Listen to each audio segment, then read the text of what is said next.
This concept of the holy foolishness of Christ is very dear to my heart. So dear, in fact, that my PhD dissertation was written on this topic, Jesus the Holy Fool, published by Sheed and Ward in 1999, remains to this day perhaps the crystallization of my thinking in terms of the identity of Christ and all that means for me. Unfortunately, the title of my book was misconstrued by those who did not read the book. Some simply heard the title and, to use a popular cliche, freaked out. I remember I was invited to give some presentations at South African churches when I was there for the Parliament of the World's Religions in 1999, and the invitations were withdrawn.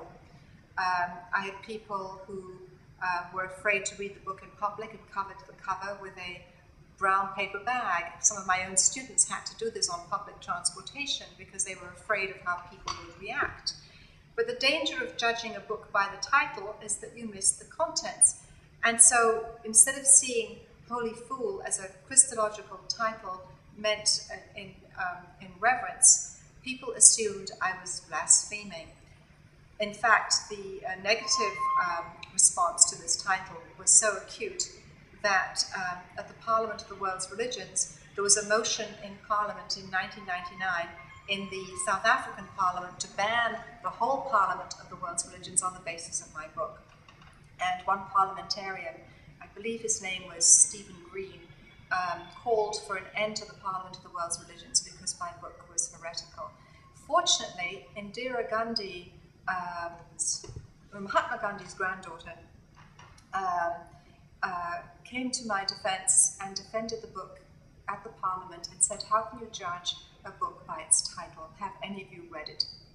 And people began to see reason and realize that the shock value of the title was obscuring its contents.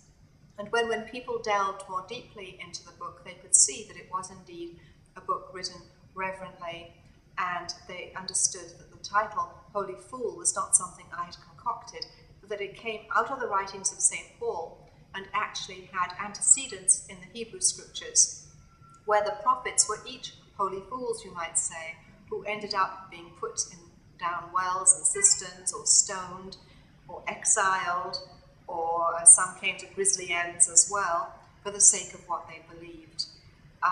And so the title, unfortunately, has alienated many people who will never read the book because they can't get beyond the title.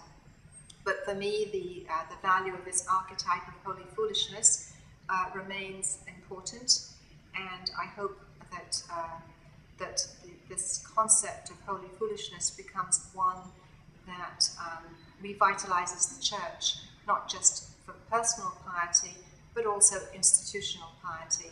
Because unless the church becomes a holy fool, a church willing to take risks for the sake of the gospel of Jesus instead of playing safe, then what is the hope for the church of the future? Instead of protecting perpetrators of sexual abuse, for example, the church needs to be foolish enough to admit its error in ordaining such people, such perpetrators, and in allowing them to continue in ministry, as well as the error of hiding them and lying and intimidating victims of sexual abuse. The church needs to be courageous enough to face its own demons and to accept public apology, to make public apology rather for these demons, and to accept public forgiveness for its errors. And unless this happens, there is no hope for the institution. So the church needs to be a holy fool. And so while I am sorry that those who have been alienated and offended by my title did not read the book, I am glad that there are those who have dared to open its covers and see the implications for not only personal piety but also for the institution.